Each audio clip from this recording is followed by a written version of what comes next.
Hey, yeah, Hey, everyone, here we are. We're live. there you go. I love that countdown. It puts me in the mood, and it's amazing. Or maybe it's all the Chardonnays that is already poured. Maybe that's what gets me crazy. Woohoo! Mira Awesome. Boucher, good evening. How's it going? Great. How are you, Carl Boucher? Rocking, rocking, rocking. Excellent. Yeah. So, Well, happy uh, Wine Wednesday, everyone. I have not one, but two, but three Chardonnays.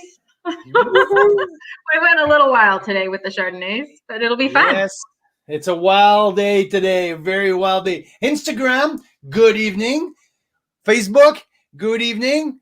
Carl's Wine Club members, Canadian wine lovers, to all of you across the country, you guys, welcome. 5 o'clock here in Calgary, Mountain Time. So we are thrilled. It's awesome. It's Wine Wednesday. It's the middle of the week. And tonight we have a crazy, awesome show. So, hey, Mira, how about you tell us what are we talking about? Because I'm a little too excited here. So Ah, I'll let you introduce the wine, and after that, I can relax and taste that 99 points here that I have on my glass. Okay, not my rating, but still someone in the wine business across Canada rated that bubbly 99 points. So I'm gonna taste that.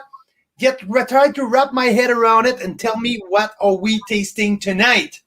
yeah. So I think what Carl's got there is the one from Noble Ridge Estate. Yeah, the one. And so we were excited to try that. And we thought that'd be a good way to start.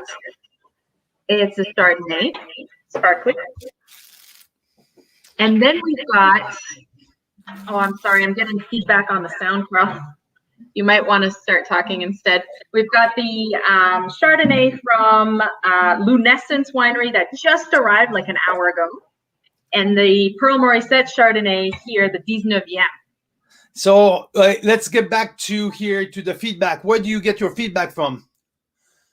Well, because the kids shows, there's like 3 kids shows in the background here. That's why. How about you close the door, hey? It's closed. So while you're asking that, you know what I just did? I spit in my coffee. So my coffee has a I just did. Like, see, I just did. Yeah, I spit in my coffee. Good one, Carl.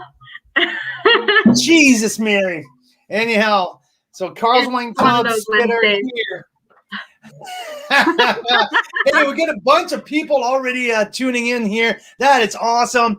Daryl Hickey, Daryl, good evening. Diane, Mom, good evening, Mommy. Hope you're doing well. Awesome. Ricardo Vivarelli, live from Italy, or something like that. So, Canadian wine lover, Carl's Wine Club member across the country, our friends in Vancouver, our friends on the island, lots of people in Victoria, all around the island. Good Wednesday.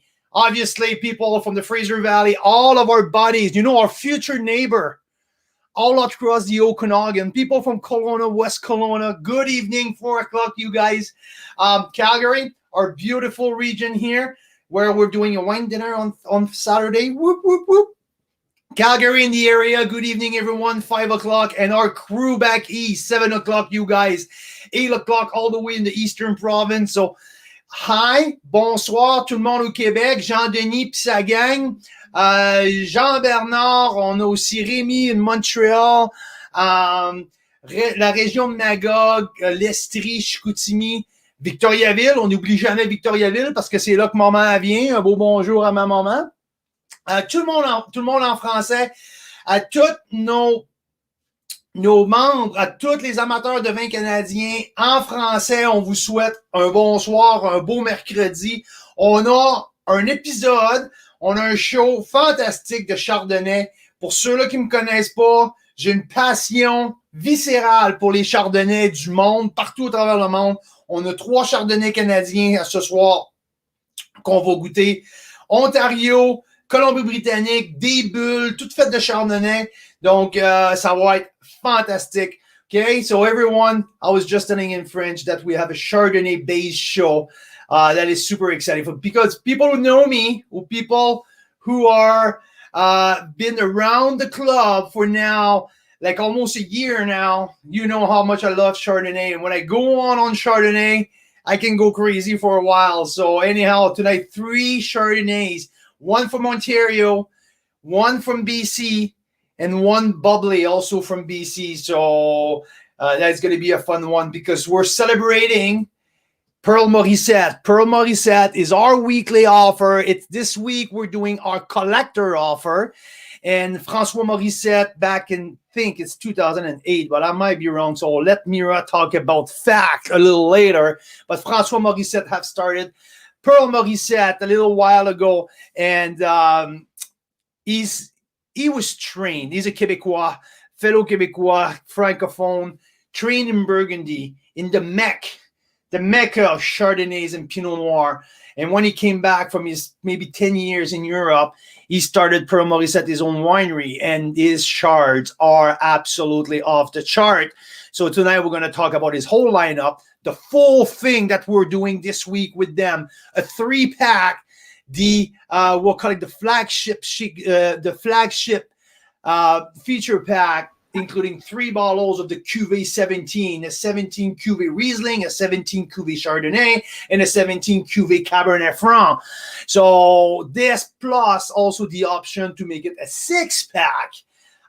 So this is our monthly collector offer here this week with Pearl Morissette, where the single vineyard, where his single appellation, this sub GA from the 20-mile bench in Ontario. So, Mira, how are you doing? Have you tasted one of them yet? I have not yet.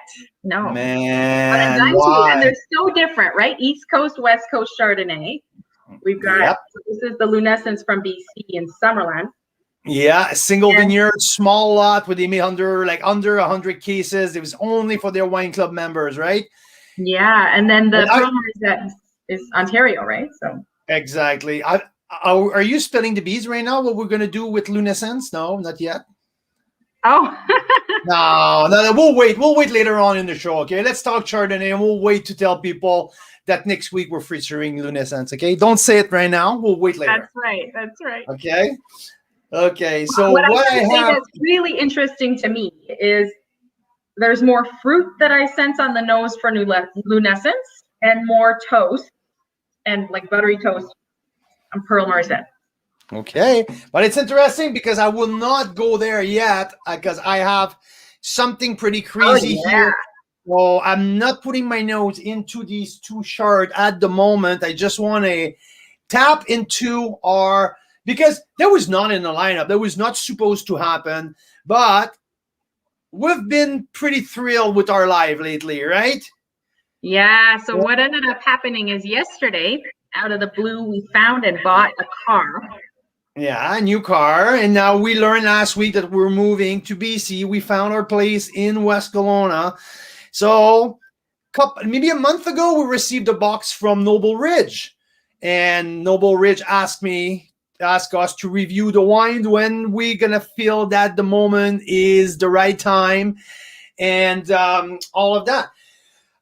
We are planning something with Noble Ridge, maybe down the stretch on the back end of this year. So maybe like early fall, late summer, maybe early winter, something is in the, but we wanted to start to warm up the thing. Anyway, got a box. In that box, I had the one.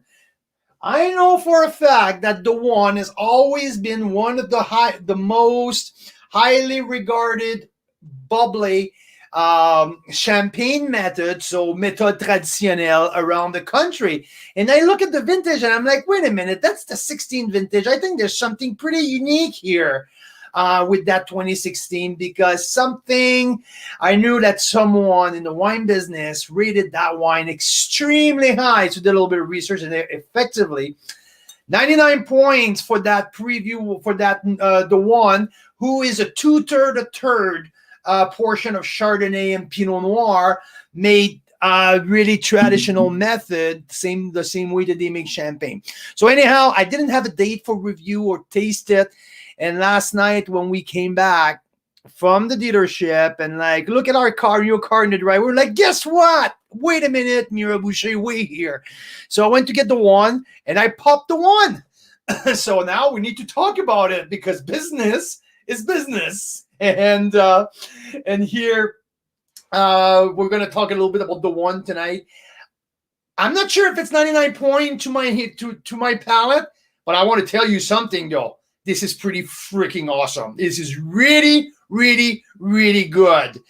Serious bubble. It's dry, bone dry. There's the brioche. There's that fresh baked buttery croissant on the back end, but there's a zing of lemon, green apple at the beginning, where like a high spike of acidity make my mouth watery.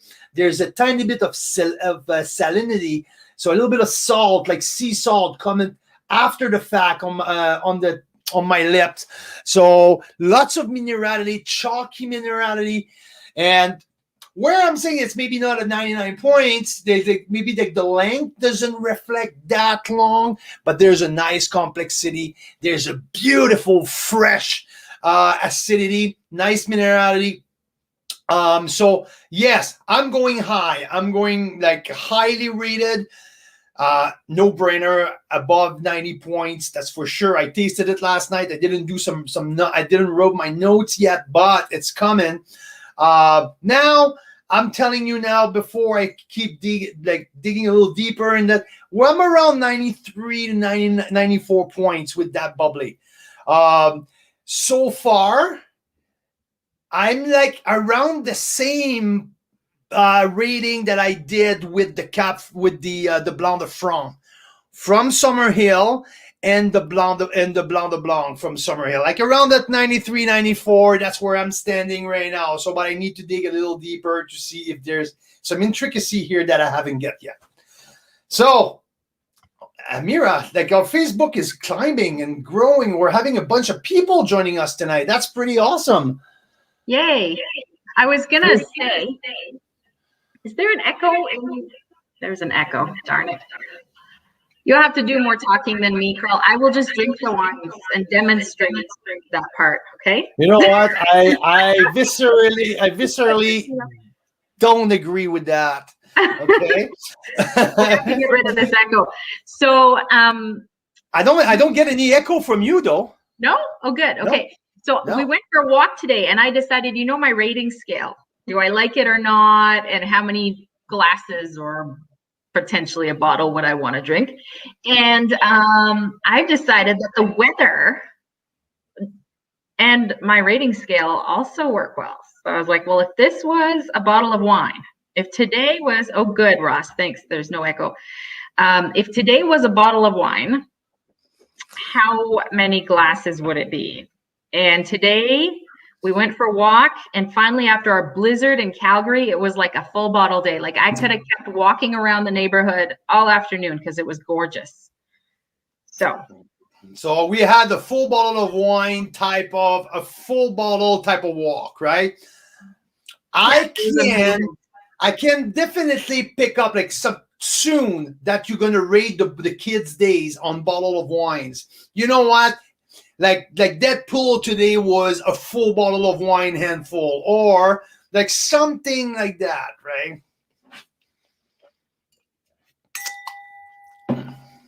Exactly. I think it's a good question to ask. If this situation was a bottle of wine, how many glasses would I want of it?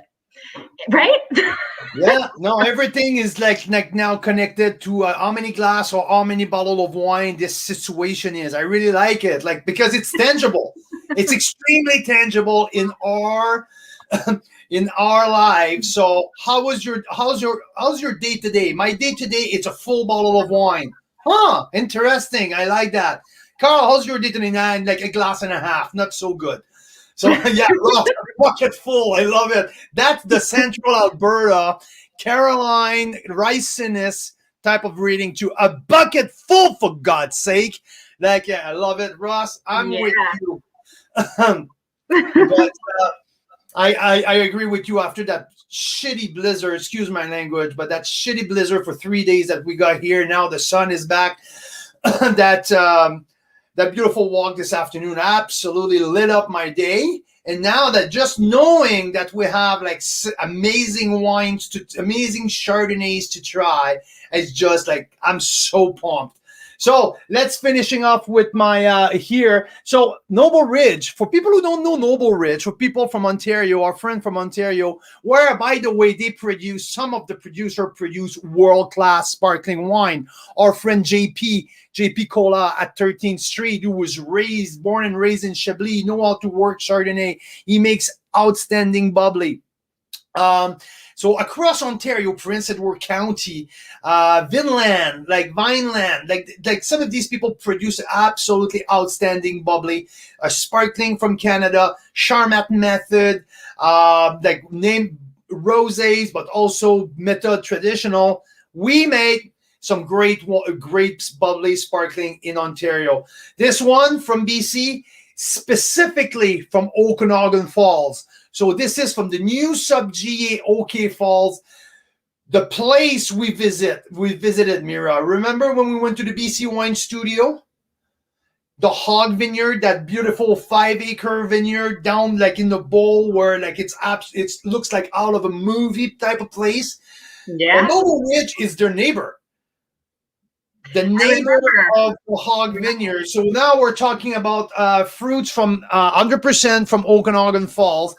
So, and I think the family that owns and started the vineyard, they're from Calgary. I think so too. Yeah. I should have given you a little bit more time to do some research about that one. Oh, yeah. I haven't done any. I just remember when we were there and we were looking at their winery, the people from the BC Wine Studio were telling us that it's owned by a family in Calgary, right? Yeah. Someone here knows them too. Yes, from Calgary. Nice. So this wine was sitting on his lees for 42 months. So 42 months here, we're talking about what, 4 years? That would make sense. 3.5, I think. Yeah, it would make sense because this is from the 2016 vintage. So 2016 vintage, 4 years, 2020, put it in bottles.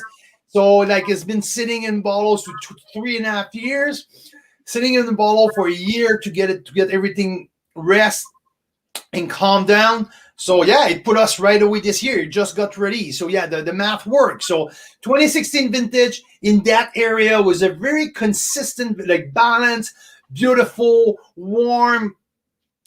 So this is a full body, but bright in acidity.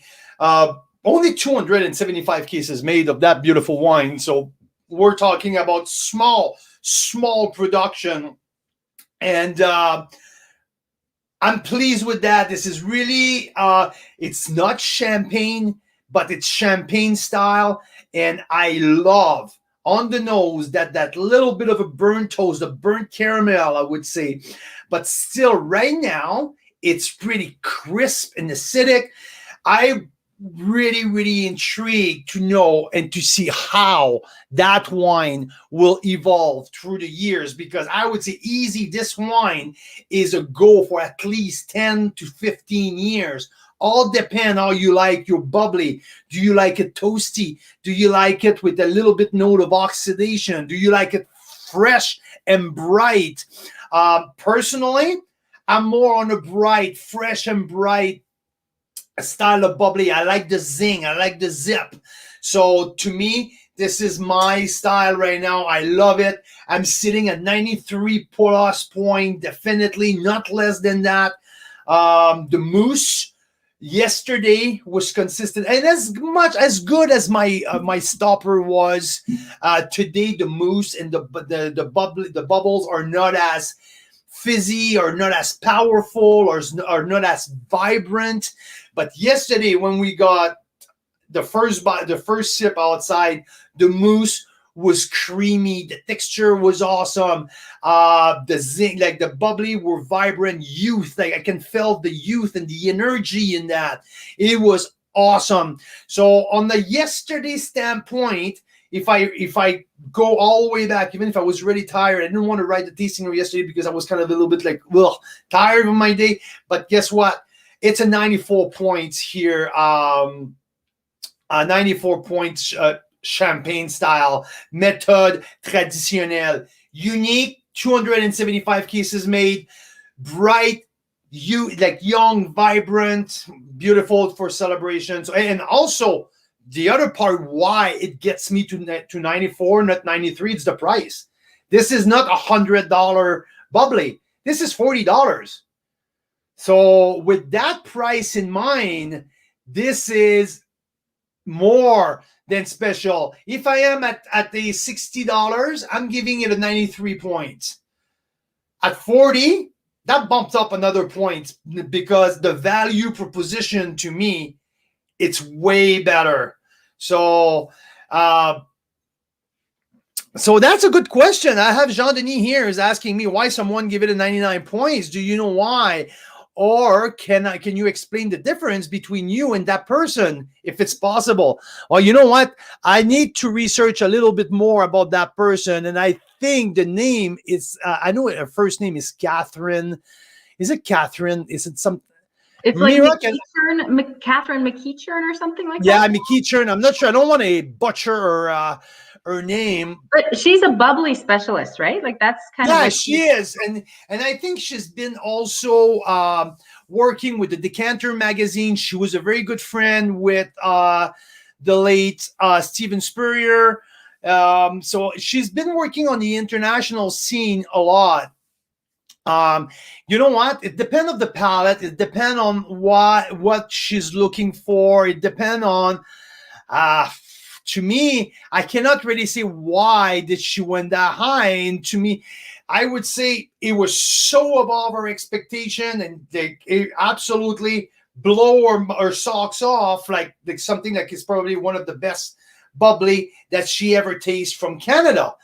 On my side, I would say like I tasted last year or early on this year the Blanc de Franc from Summerhill, and especially I kind of connected that wine with the Blanc de Blanc, the 2012 vintage from Summerhill, that I kind of put it exactly at the same level here. I don't see that one over like kicking Summerhill's Blanc de Franc or Blanc de Blanc's butt like big time that much. I think they're pretty much at the same level.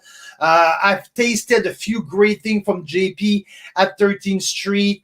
I think this is fairly around the same level of quality. They're a great wine. Why did she win above and beyond?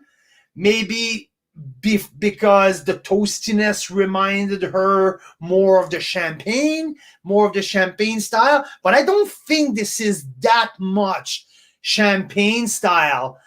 It is a little bit more. There's that brioche, that pastry, that nice toastiness on the nose. But there's no Meunier in there. There's that over creaminess that I sometimes find in champagne. So I'm not in her. I don't have her palate. I don't disagree. If you put it that way, with my rating, I kind of disagree with her. But I cannot judge for her the reason why. But for me, I can tell you that my opinion, it's not that high.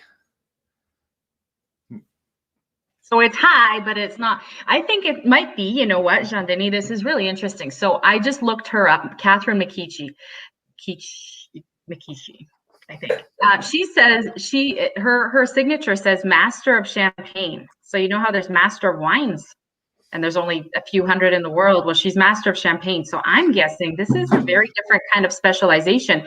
And if you're looking at wine and you're rating wine with champagne, you might think of things differently than if you're just looking at champagne, right? Yeah, she's but there's these. I think it's with the ICS, the International Certification of Sommelier, or is it the ICS, or it's not WSET? But anyway, there you can be like they have like that couple months long course or a year long course on. Only on one specific region. They have that certification of Champagne Master or California Wine Master. So they focus on one region. So what I would say that she has that, and I know that she was someone that she's been rating a lot of bubbly around the world. So she saw some great thing. She tasted it at the winery probably earlier on, so where her emotion was really, really high to be there, to be the first to taste. That might be a factor here into our rating. I agree that it's really, really, really good. I like the citrus. I like the acidity.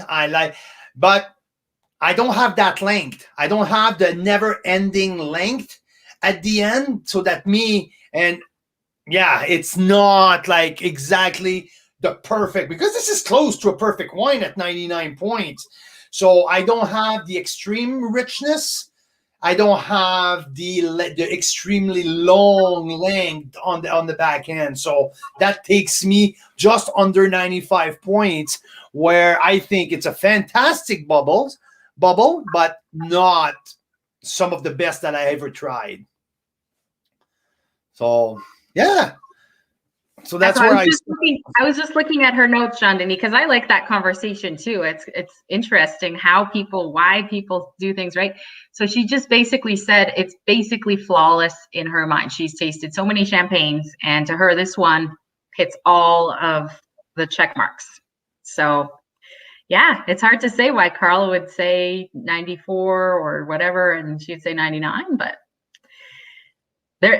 what we do know is anything above 90 or so is exceptional, right? So yeah, but again, like if I can get back to my methodology, probably because we have new listener and all that, it's always worth it to quickly review the methodology. For me, my methodology, and that's why I try to say it more and more, as many times as I can, so people understand my benchmark, the thing that I look for before I taste. I'm looking for 90 points. And the 90 points, to me, what it means that it's a great wine, deliver for above its price point, that after I taste that, I will be tempted to recommend that wine to many other people, and I will be willing to taste it again and discover and make sure that other people discover. So this is my 90, 91, 92, are above that. It's something that it's special in its own grape category.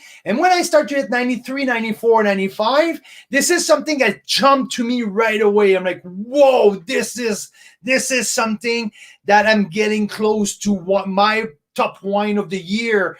Even if it's just the beginning of the year, I know my standard, and I know that I'm not touching that quite often, even if I taste a lot of wine. So now we're hitting around the 95 mark, and between the 94 and 90, between the 93 and 95, I will attempt to connect with the other wine that I rated between 93 and 95. And from there, is it better? Is it longer? Is it more concentrated than these wines? And I try to, if it's less, it's going to be like more under 93. If it's more, I get it to 95. When I get to 95, to me, it is like right away, I know this is right on top of what I've tasted, and what I'm going to taste this year. So that's where I go there. When I tasted the Noble Ridge, I didn't get right away this, whoa, stop, everything has to stop here. We need to talk about something. You know me, Ron, when I tasted 95, you remember when it happened with the Spadefoot Toad, or the Little Engine, these wines, or the Martin's Lane, like all of these, or the Nota Bene, I stopped. And I'm going to be where I don't know that much about this stuff. Same thing. I was like, whoa, this is something different and really good. Yeah, and even that Noble Ridge is really good. It is really good. It is, but it is not at the point that everything stopped. Whoa, there's something here, we need to talk about it, right? Well, I have a question for you, Carl Boucher. So, have you ever had a wine that you think gets closer to 100? Yeah, I do. I did. I did a few times, actually. One of a very small batch of Grenache from Thomas George out of the Russian River Valley. When I was out there, we tasted that in barrel, and to me, that wine, and he made I think there was like something like 75 cases of that. But when I tasted it in barrel, I look at the winemaker and I said, wow, this is extremely special. And to me, what he told me, he said, yeah, he said, this is the wine that I think is extremely unique in all here. He never had that wine rated though. So to me, it was one. I think, and I'm not sure which vintage, I think it was Sassicaia. I know it was Sassicaia, but I think it was vintage 2012. But I'm not sure. Don't quote me on a vintage, but there was one of the Sassicaia. Was like, okay, this is close to what I think that's perfect. And it happened also with the Brunello. It was, we were there at the winery with Jesus Mary. I have a blank here. I can't remember.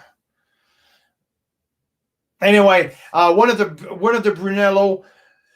Maybe I was biased because this wine already had 100 point by James Suckling, and it was from the 2011 vintage. And the the owner pulled a bottle so we can taste it with him at the winery in Montalcino. We were sitting there, and now when you talk about emotion, my emotion were up to the roof. So maybe he would have served me plonk that night, and I would have given him 100 points because my mind, my emotion, everything was so high that to me that felt 100 point. But again, like it's not like if you're sitting in an office tasting blind doesn't know what you. San Filippo.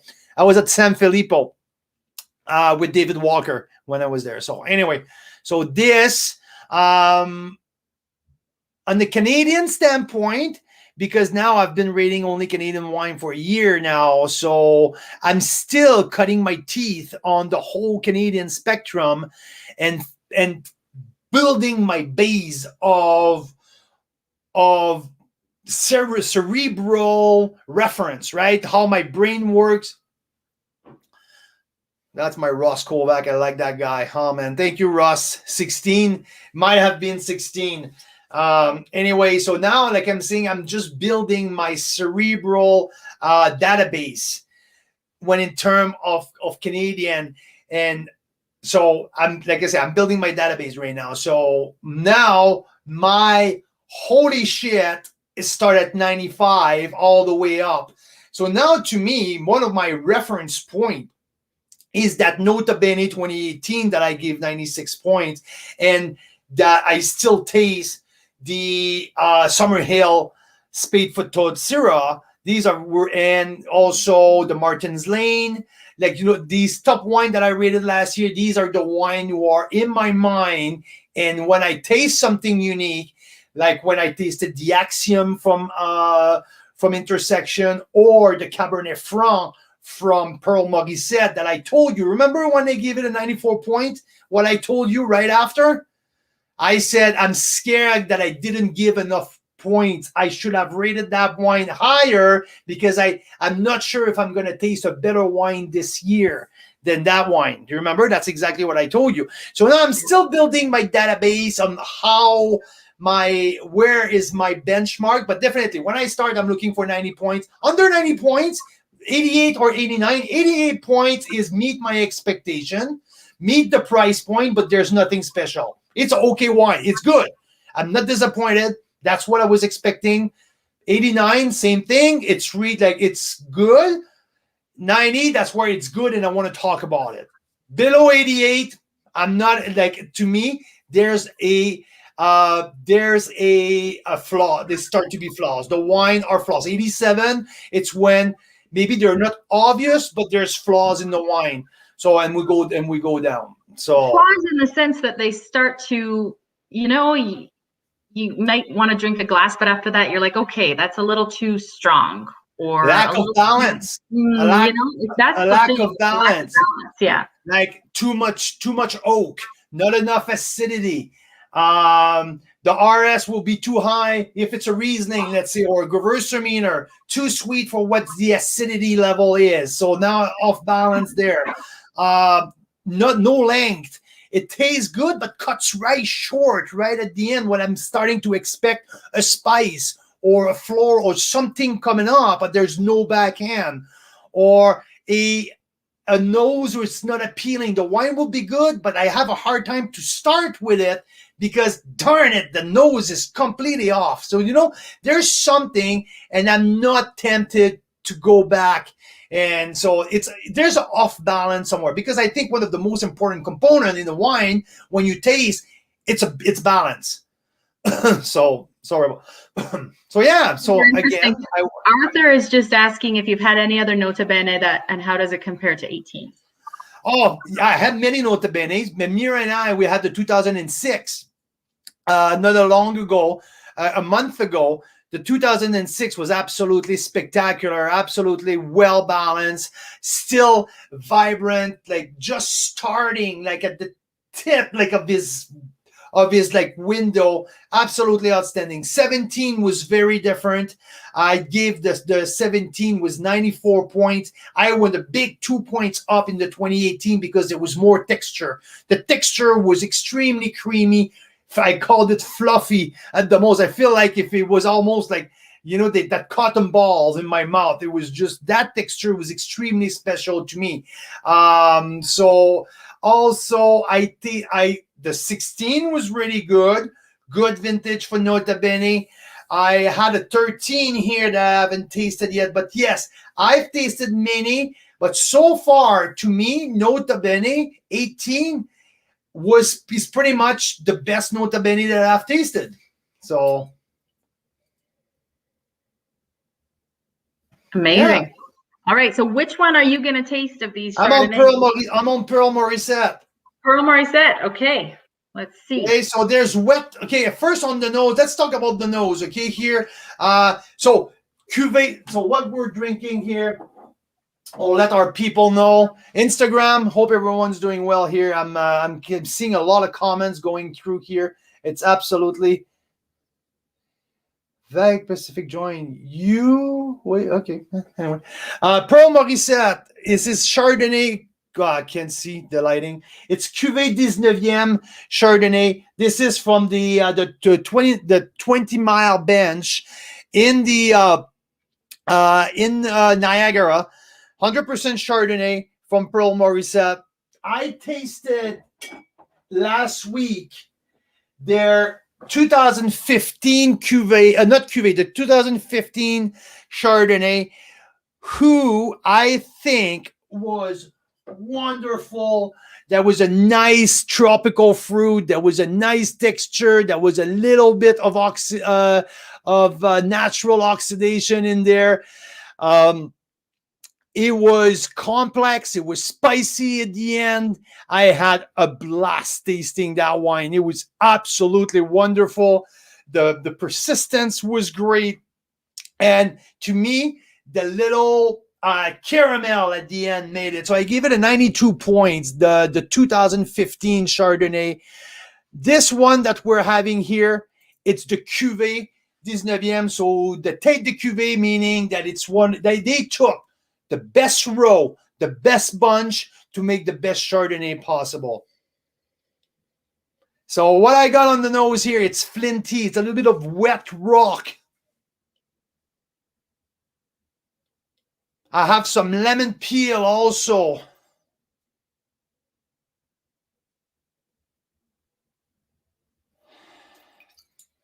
A little bit, definitely some white flowers. The nose is nothing close as expressive that what we have in the 15. The 15 nose was just like exploding out of the glass. This one is way more, is shy. But what comes out the most here, it's the flinty, the wet rock, the little fall rain on gravel. So this is announced me lots of minerality, and there's a lemon zest also. And I see Mira here, like she like not. I can't wait for you to try this. But I am still getting the white flower that you're talking about, like some kind of delicate kind of white flower on the nose.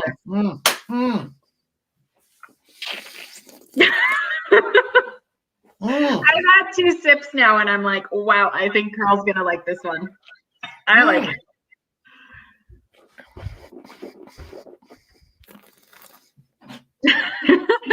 At some point, when we meet people in person, you guys get to see the real Carl at some point, because I'm pretty sure he censors it a little bit. But yeah, sometimes your expressions, Carl, when you're not being recorded, are priceless.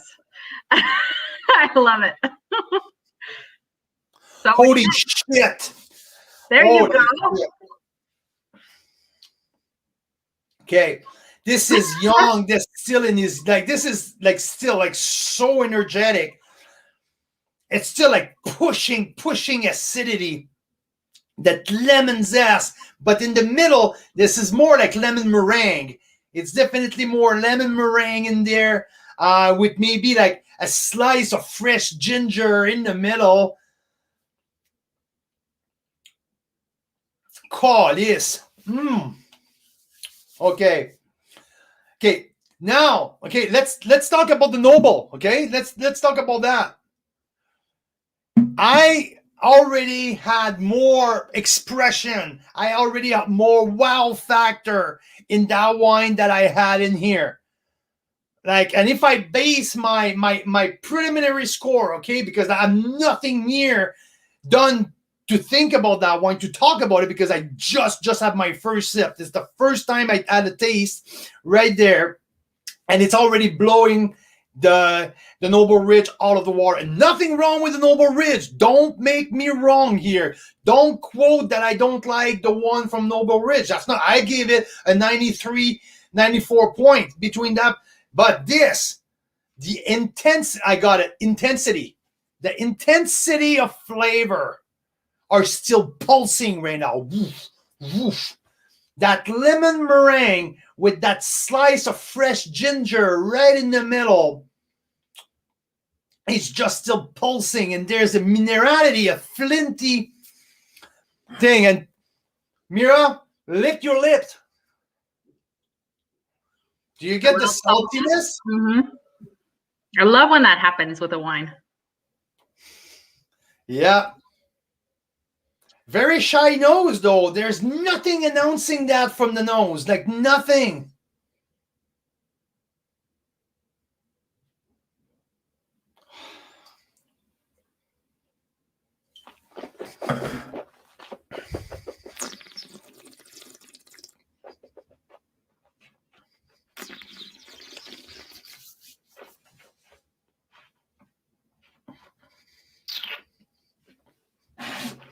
This wine is definitely a journey. Lots of. This is super. Okay, wait a minute, you. Whoops. Wait a minute.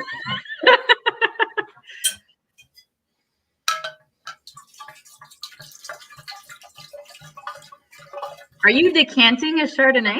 I do. Bad boy. This is great. I do.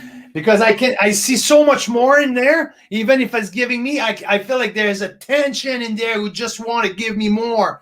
And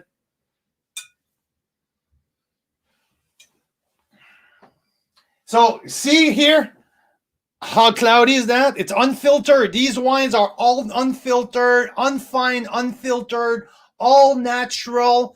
And for people who tell me that unfined, unfiltered doesn't help with to preserve the wine properly, well, guess what? This is 2017 and it's still crawling. There's not even walking yet. There's so much more to come in that. Pearl Morissette is known for aging their wines as long as they need to be aged. So they had some shards that were 10 years aged before they even released them, because Francois Morissette, the winemaker, just said, no, that one's not ready yet. Doesn't want to tell us about it yet. So they aged their Chardonnays for quite some time sometimes. But this one clearly was more forthcoming. Okay, so how about Mira? While I'm still dissecting this, it start to smell a little bit more here. Can you please tell us a little bit what you learned about Pearl Morissette when you did all the research? Because Francois Morissette is a pretty special guy, right? He is. Let me see if I still have a picture of him. I don't have a picture of him here, but I do have a picture of the winery. So you guys might have seen this on our Wine Wednesday today.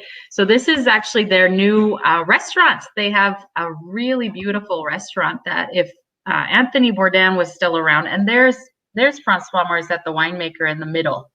He's got the longer hair, I think. Is that him? No, maybe not. So if Anthony Bourdain were still around, I think this is a restaurant he would want to go visit. It's that kind of place, right?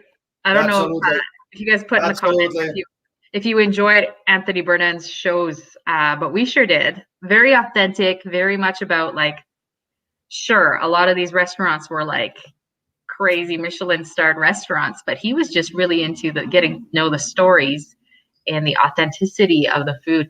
And I think this is the kind of restaurant where, yeah, they have certain beliefs about how to do food well. They don't give a fuck. Oh, sorry. They don't give a shit about what other people think, what other people would say, what other people would suggest. They have their belief, and they have the limit a little bit cocky. You know, like, you know what? That's the way we do thing. We don't give a crap about what other people say. We're gonna do it our way. But guess what? When I get this, I'm like, yeah. And when I taste Cuvée Madeleine Cabernet Franc, I say, geez, yeah. I don't want to. What you're doing, people. I don't want to argue. I don't want to argue. Sometimes it kind of come across a little cocky, but guess what? That worked. It works pretty darn good. You bet. So yeah, it's fun. There you go. That's the rest. Come back with the picture, and I have a few things because we have Stephen Polish here with us. He is the general manager at Desert Hills on the Black Sage Bench, neighbor of Nota Bene. Stephen is great to deal with. We love their wine. And Stephen is from Ontario. And so him and his stepbrother moved Western Canada 5 years ago, and they study wine in the Niagara region. And here's the trail here, what Stephen says about Pearl Morissette, that the 2011 Chardonnay from Pearl was his favorite wine. Also, he's saying that he thought it was a Chassagne Montrachet when he tasted blind. Just to put people in perspective, Chassagne Montrachet is one of the top sub-appellation in Burgundy. So yeah. And also he's mentioning that he had the privilege to go to the restaurant, and it is absolutely world class. Stephen, I have the trademark on world class terminology here in Canada. Okay? Don't use my world class. I'm just joking. I'm glad that you're in my team. Every time we send an email, I'm like, oh, Carl, we're using world class again. World class. And it's like, yeah, no, that's just Carl's word. Well, I'm using world class enough that one of our competitor who just started their business copying us, and now they're using world class as their tagline. I'm like, really? Are you really doing that? This is my freaking line, buddy. Anyway. So, yeah. Yeah, okay. So now, okay, go ahead, please. Keep going. Oh, so what was I going to say? I was going to say that the winery was started. So Francois Morissette, the winemaker, he became a winemaker, studied in France. He learned all the traditional methods in France. In Burgundy. With some of the best winemakers down there. And then he came back because he's actually just like our Carl. He is from Quebec. Yeah. And so he came back to Canada, and he wanted to discover what's special about the Canadian terroir, and let's make wine here that expresses that. And so he actually got to meet with Mel Pearl. They were friends, and Mel Pearl is a land developer in Toronto. So Mel Pearl finances the winery, and Francois Morissette is the winemaker. And he doesn't like to call himself a winemaker. No, he's a vigneron. He's a vigneron. He likes that because he's saying he's basically listening to the grapes and the ground and raising the wine through that. So he's A to Z. He doesn't see himself just taking over once the grapes are ready. You know what I mean? So it's kind of cool. Well, because that vigneron, that's what they use in Burgundy, right? For the old generation, the only thing they knew, it was like the old man, the family were working the vineyard, harvesting the grape themselves, bringing the grapes in at the facility, pressing, doing everything. The vigneron is more the everything around the wine business, from the ground all the way to the bottle, done by the facility. So that's what a little bit of vigneron means. So the more I get to know winemakers and wineries, I realize there's a lot of art in this. Like, I feel like sometimes I encounter like a Picasso who's a winemaker, so passionate about what they're doing that it's more of an art. There's a lot of science involved. But the beauty is that with the Pearl Morissette, they were able to sort of shave off decades of what it would normally take a winery, because they had the financial backing from Mel Pearl to just do what they want to do. No, and not about, we're going to lose money on this. What if it doesn't work? All this kind of stuff. So they can take risks, which is amazing. But also that Mel was believed so much in the skills of Francois. He said, just tell me how much it costs. I don't need to know the whole thing, the breakdown of every operation. Just tell me how much you need. How much do you need? How much is going to cost? Boom! It's a blank check. So now go do what you do. You're a freak. And he is a freak. And the wine in there, it's absolutely freakish what's in there. In a really good way. In a very good way. And now, like, it's opening up. It's opening up right now. I'm getting a little bit more of the nose of the 2015. I had that little caramel coming up a little bit on the nose. Oh, geez. It's changed too, just sitting here in the glass for an hour. Amazing. You can, if you're watching this later, you can rewind to near the beginning where I took a few sneaky sips and I was like, whoa, you can probably see from my facial expression that this is different. Yeah, it's very nice. So there's definitely something evolving, like in your mouth, like starting zippy, starting lemon, but moving towards you can feel the oak coming through right at the mid palate, and I can feel the flavor in getting more intense by the second. When you hit like the third of the wine, it kind of like take a little bit to start, and when you hit the third, boom! Now you can feel it every second. You got like a little denser and more concentrated until you hit that caramel hint in the 2/3, and after that it comes back a little bit on lemon and finish with some white pepper, something a little bit gingery at the end. So yeah. Woo! So what's crazy, Carl, is you're talking, and since you started talking, I took a sip. It's still going on my tongue. Like, I'm sensing different things at the front of the tongue and the back. This rarely happens with a wine. Like when I hear you say, oh, it's got a long finish, I'm like, oh yeah, it has a long, it go for quite a while. But this one, like, it's still going. I'm talking now. I still feel sort of this. Oh yeah. You know that wine in 5 years, it would be indescriptible. I will not be able to find my words in 5 years of that. So this is. We need to get you a bottle. It's the 19e, which is actually your lucky number, Carl. Isn't it your lucky number? Absolutely. So what I would say here, this is definitely a 95 point plus. This is a no-brainer. There's a 95 plus here. Yeah, and I want to know, I want to wait a little bit more because, and a little bit like the Madeleine was doing. The Madeleine took a little while to open up, the Cabernet Franc. And when it hit its stride, it was unstoppable. So I think that thing is doing the exact same thing here. So a little later on tonight, I will definitely let you know on my tasting note how everything ends up. What's the it's Archer, you have some pretty darn good question here. I love it. So where else can you find this style in the world? I would say this is Burgundy. In not in a nutshell, because there is the unique, that unique Niagara acidity, that unique thing that you can't recreate anywhere else, which is really typical Niagara. But this is Burgundy. This is like and exactly like what Steven said earlier. This is Montrachet style. That's where he learned. He works the Grand Cru in Montrachet, and I can see that in there, because this is definitely not California. And if you take Napa Valley, because it's definitely not Napa. There's another region in California, is the Russian River Valley, where produced a little different style of Chardonnay. This is not Russian River either.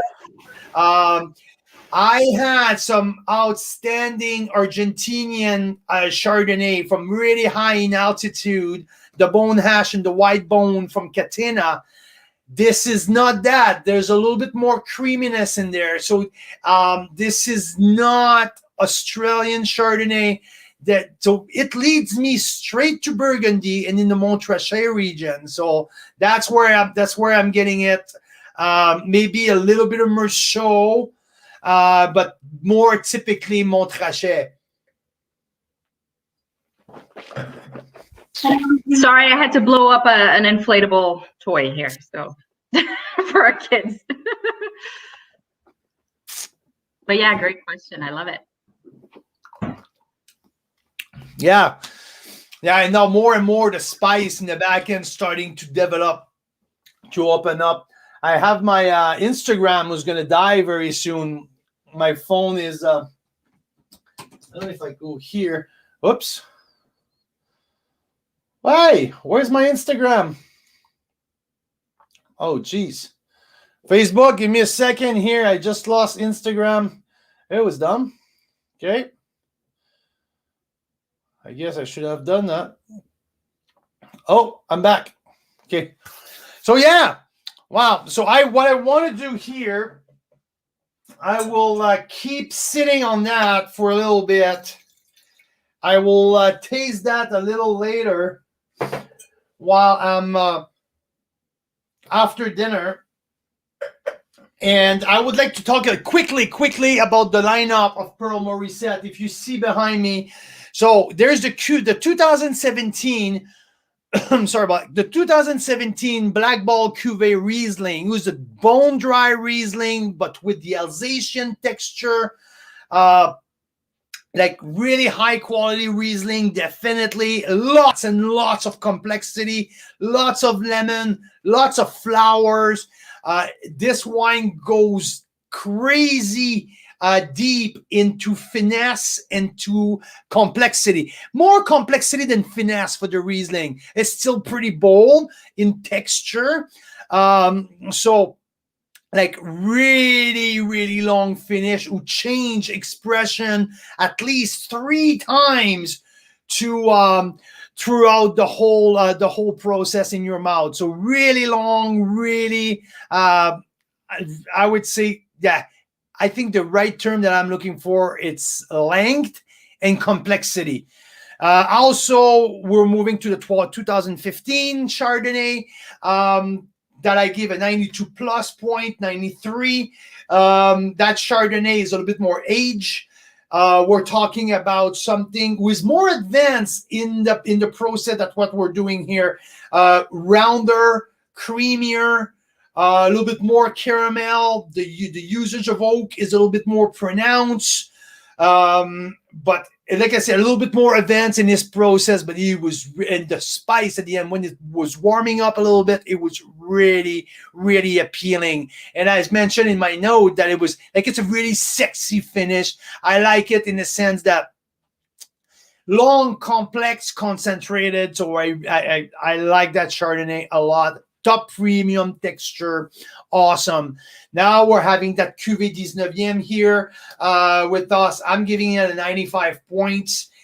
Wait, tune in for what's coming up later. It's going to be pretty cool to see how everything ends up. Moving on to the red, we're having the 2019 Gamay. Listen, when we're talking. Hey, I don't know if you saw the question about the shards, because I was helping Deadpool here with his. Here. Yeah. So that's a very good question. Chardonnay, cold or room temperature? I would say not cold, definitely not. This is a step back. With cold, you just mute the flavors are getting a little muted, and you don't get as much as you should. You don't want to get it too. Hey, how you doing, buddy? He was super offended. He said, "I am not Deadpool. I don't have my costume on." So Daryl, take that, okay? Take that, Daryl. Okay, he's just Cedric today. He's just Cedric today. There you go. Okay, so back to the Chardonnay temperature. Too hot, but not like a little too room temperature. It would be, you can feel the alcohol. And sometimes a Chard gets boozy. It just take me to Napa Valley, too heavy, I like a brightness. But here's the point. I like it room temperature, chill. So yeah. Yeah, I like that way, Steven. That's pretty much. So Grandpapa think that was Gabby. It's not Gabby, it's Cedric, Grandpa. And that's how fast they're growing. So yeah.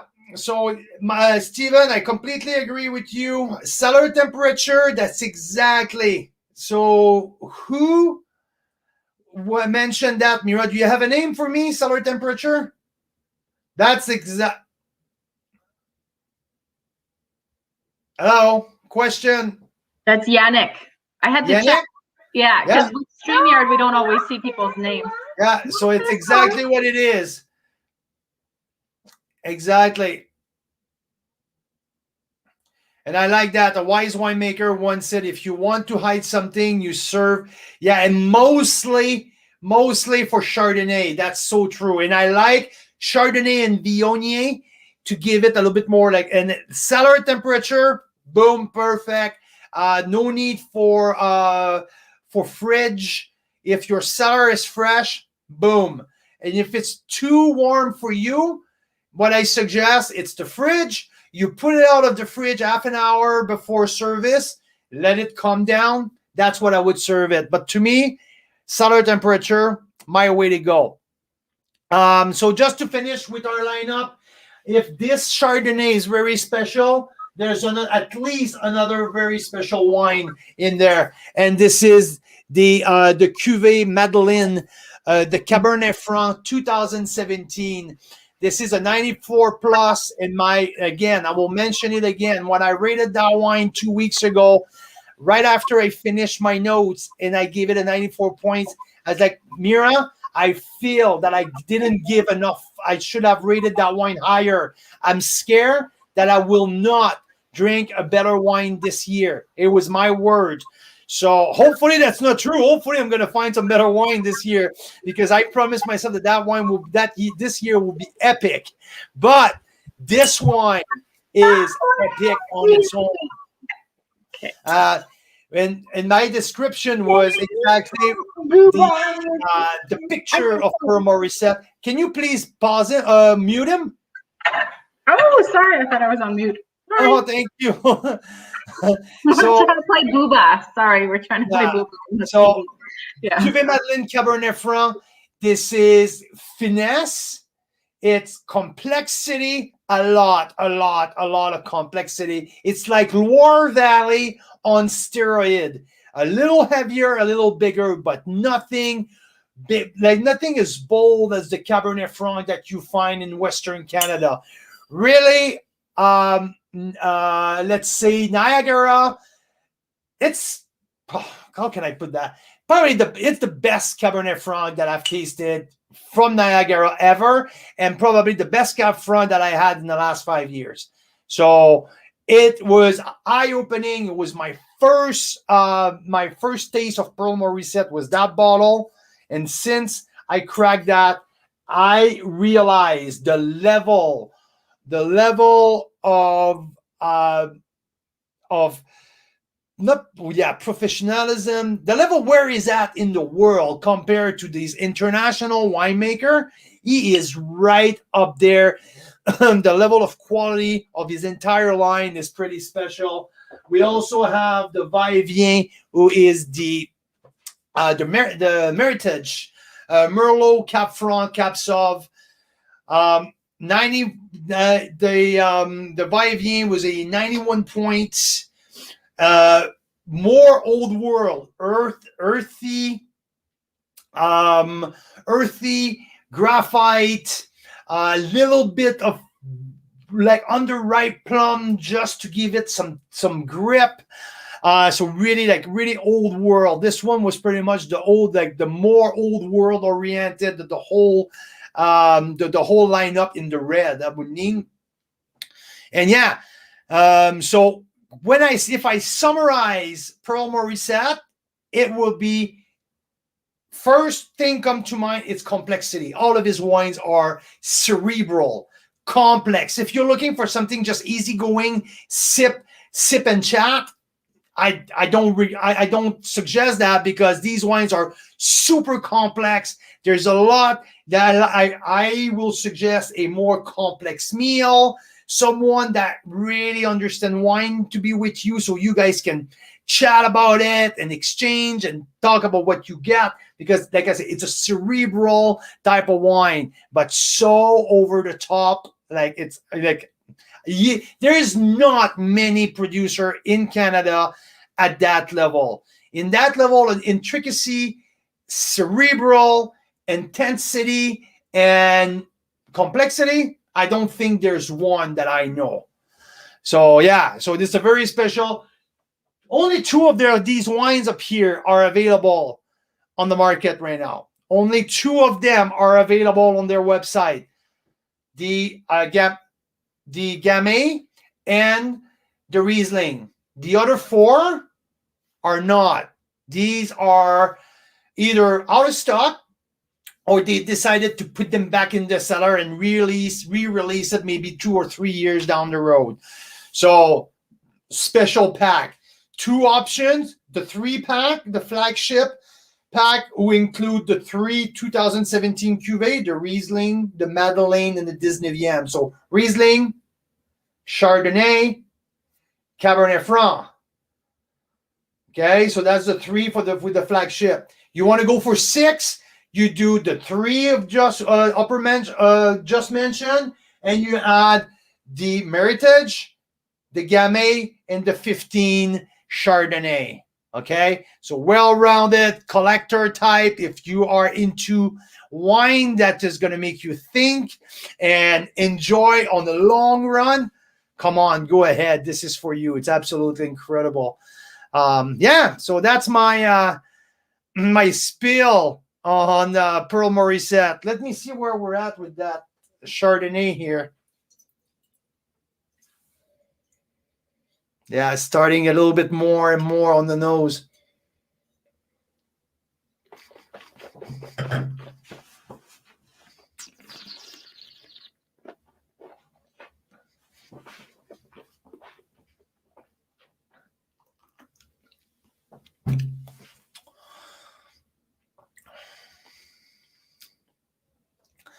Yeah, there's that incredible length.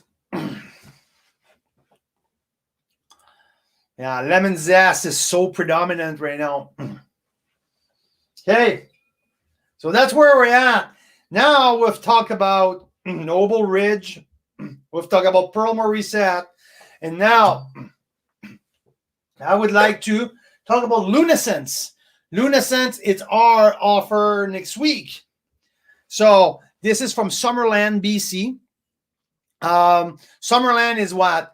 And now 40 minutes from Kelowna, past Kelowna south, 20 minutes before arriving to Penticton. So this is that little hamlet all the way on top of the mountain, and Lunescence is right there. So, so we're featuring Lunescence next week, starting on Monday. A fun pack of a Riesling Sparkling. Oops, I just lost my my Instagram. Oh, darn. Phone is dead. Oops. It's super intensive with the streams, even if it's plugged in. Hey, sorry about that. Yeah, it was plugged in and boop, that. Anyhow, so Lunescence, a really interesting pack of a sparkling Riesling, dry, also a dry Riesling regular, 2018, and after that we have a rosé of Merlot and Syrah. So that's what it looks like. Rosé of Merlot and Syrah. The second year, 150 cases made of that. Only the second year. And for his first year, it was a 92 points wine line and gold medal at the All Canadian Wine Championship. So at their first leaf, this wine scored super highly across the country. So we have that. Also, for reds, we have a Pinot Noir. We have the also a Pinot, the Crescendo. The Crescendo is their Bordeaux blend, who got 93 points from Dina Van Mulligan at the wine score. So pretty darn highly rated. And also, I forgot another white with a Rhone blend, Viognier, Roussanne, and Marsanne, who was rated 92 points as well. And this is where we see how crazy Carl's wine knowledge is, because I think you just rattled off 9 wines that you, just off the top of your head like that. I would need a list in front of me or something. That's crazy. And the cool thing is, we're having a 6-pack, okay? 3 whites and 3 reds. We have 3 bonus bottle available. A Chardonnay, who is the single vineyard estate. Chardonnay that I just tasted, really lemony. Not a whole lot of oak. Definitely not as complex and crazy that with the Pearl Morissette. Definitely not there. But fresh and nice. This is good. This is a good chard. So we have a bonus bottle. You can add this in your pack. There's also a Cabernet Sauvignon, 100% Cab Sauv from estate grown cab, 2016 vintage. That there's 5 cases available. 5 cases. It's never been out on the market for anybody, but it was made especially for the wine club members. Only 5 cases left. They're available for us and the Magnum of Rosé, whereas there was 20 cases of Rosé Magnum made, and we have access to a few of them. So that's going to be the bonus. So that's what we do next week on Monday. Super cool pack, very versatile. And now I'm tasting that Chardonnay. So it's kind of funny because I just tasted that crazy, like completely mental type of Chardonnay from Pearl Morissette. Now this is fresh lemon, a little bit of pineapple on the nose as well. Really pleasant, really, like there's nothing like to scratch my head about, say, oh my God, this is toasty. No, there's nothing extravagant in that. It's just pure fruit. I like the authenticity of the fruit in there. And by the way, I received the pack at 4 o'clock this afternoon. We just chilled it, and here we go. I'm tasting it for the first time. Yeah, what do you think, Mira, of that chart? I'm still trying to wrap my mind around that first one.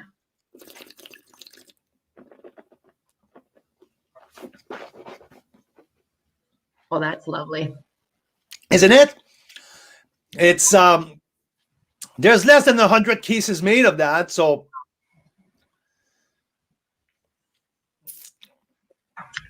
such different styles, but oh yeah, this is juicy. Like that's what comes to mind with this is juicy and more tropical fruit. There's a nice zip of there's a nice zip of acidity, who keeps it really fresh. Oh, yeah. This is a 91 points for sure. No doubt about that, because it's a $27, I think, price, but it's not available. It was made only for wine club members. So the price was established at $27. It meets its price point, absolutely. There's no doubt about that. Exceed this price point. There's a nice little this one as well. Tropical, not over oaky, just a little, I would say a little envelope, like just well-rounded. There's no edge. There's a nice maybe little chamomile on the back end, lemon or lemon ginger tea, something like that, to bring a nice crunchy finish. So yeah, well balanced, super pleasant, really, really, really like bang on, 91 points. That's what I give it. I really like it. It's fresh. Like I said, it's not cerebral. It's not, I don't want to pull my hair.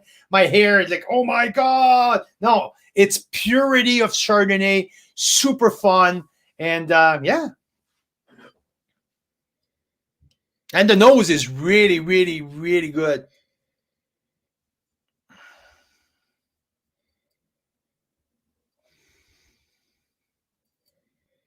Yeah, like nice little, like easy nose, tropical fruit, and yeah, super enjoyable. If you're looking for a mid-price Chardonnay for a easier meal type of, this is your go-to. I love it. Like awesome. There you go.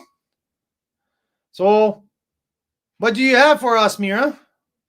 Oh, we got two kids here who really want to go inside of our new car.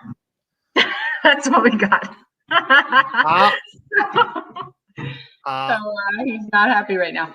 But anyway, yeah, no, I think it's super enjoyable. It's amazing. Yeah. And like just a tip for everyone who's planning and would like, who already purchased the Pearl Morissette. When you open a bottle of Pearl Morissette, give yourself some time. If you're in the rush one night, don't pop a bottle of Pearl Morissette. You'll be disappointed. You will have finished your first, second, or third glass before the wine start to shine.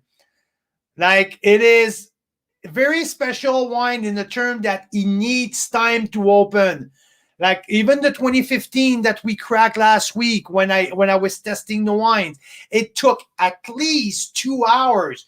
The Cuvée Madeleine Cabernet Franc took a double decanting plus 2 hours before it's starting to express. I know this the one that Chardonnay is a 95 points, and I can't wait to see what's going to happen in a few hours later on tonight. So if you want to, if you're planning, if you're looking for something crazy complex, crazy, go with that. This is my suggestion. I don't think I'm going to find something as crazy later on, but give yourself some time. Don't crack one of these bottles if you're in the rush. Don't. You'll be disappointed, and you'll call me or say, oh, Carl, like this is not what you were talking about. I'm telling you, take your time, and it's worth it.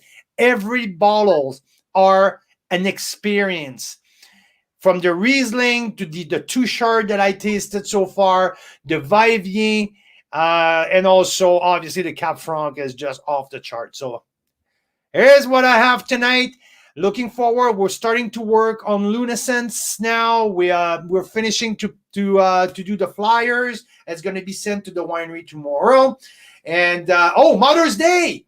Mother's Day. Yes, I forgot. Yes. So we have a new Mother's Day pack because, believe it or not, Mother's Day is in like 2.5 weeks. But if you want to mail your mom up something or get it in time at your house, or the wife for the kids, right? The wife, the kids, the grandma, this is the time to order stuff. We just want to make sure that it gets there in time. So we got 2 awesome packs. We call them the Life is Sweet pack and the Savory Delight. This is how creative we are. But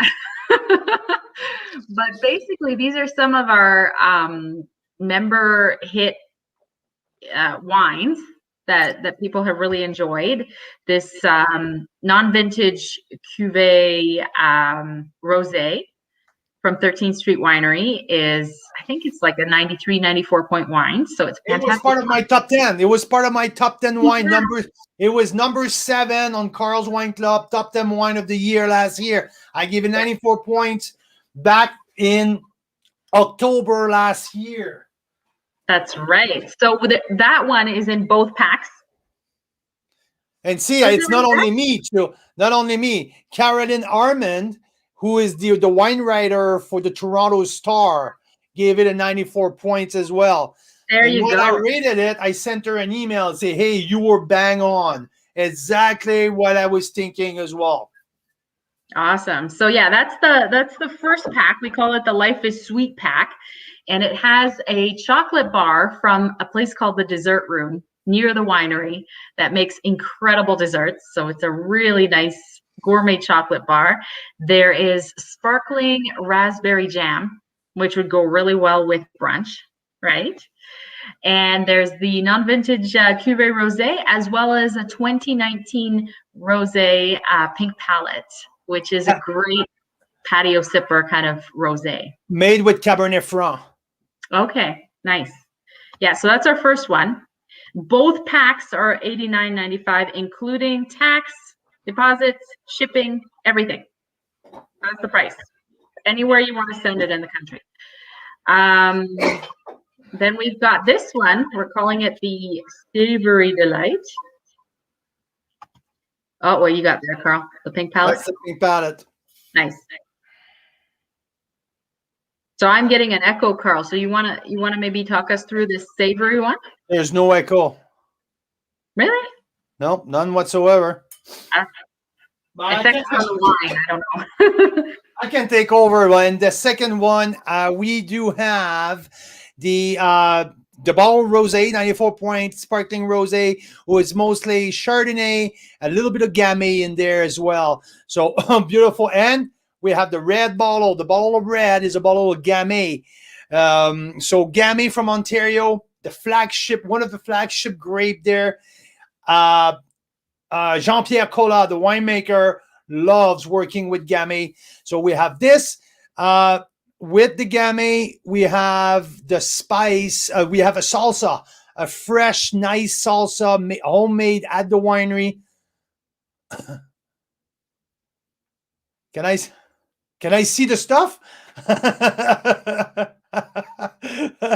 Thank you. I know how to talk about wine, but about the packs, I'm not sure. I know, right? The salsa and whatnot. Yeah, it's a beautiful big pack of salsa. And then there's also a Gamay wine jelly. There you go. There you go. So, thanks, Gabby, for showing our homemade salsa as well, because we made some salsa yesterday.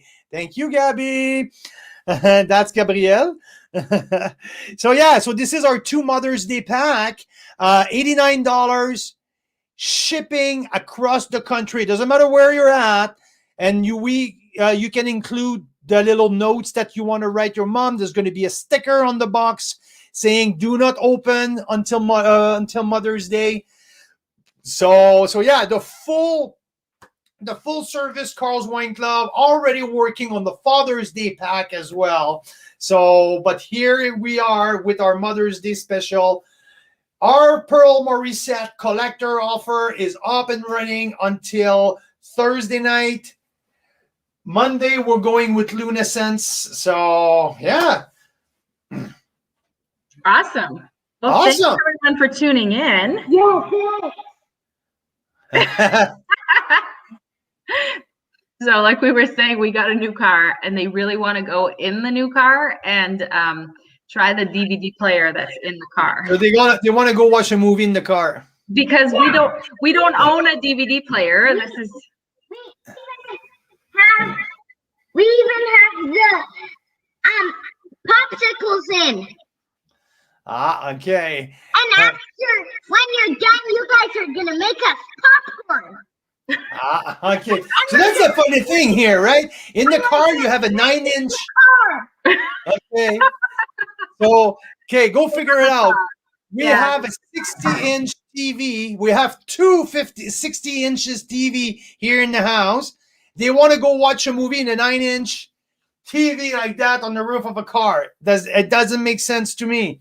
But there you go. That's why we raise our kids. And you know what? Let's do that. We can have a nice dinner, quiet, while the kids are watching a movie on their 9-inch TV in the car. Good. Love it. Great plan. Great plan. Love it. So, Carl's Wine Club members, Canadian wine lovers, to all of you guys are awesome people who follow us and keep being engaged with us on our social media. We have our YouTube channel.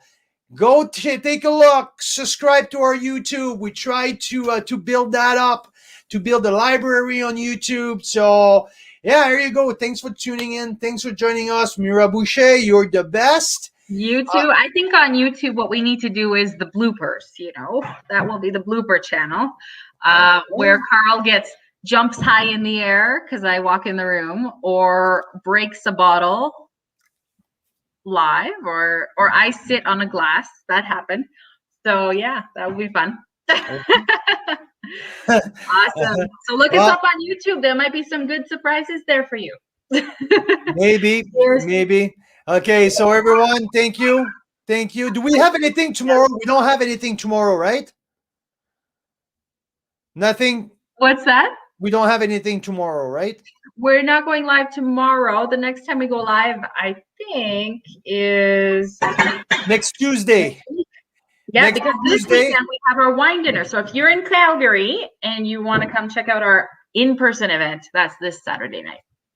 Perfect. So that's amazing. And next Tuesday, I'm invited on someone else's channel. I will be tuning in with a wine sommelier out in Quebec to do some rosé tasting with them, Pond View Rosé.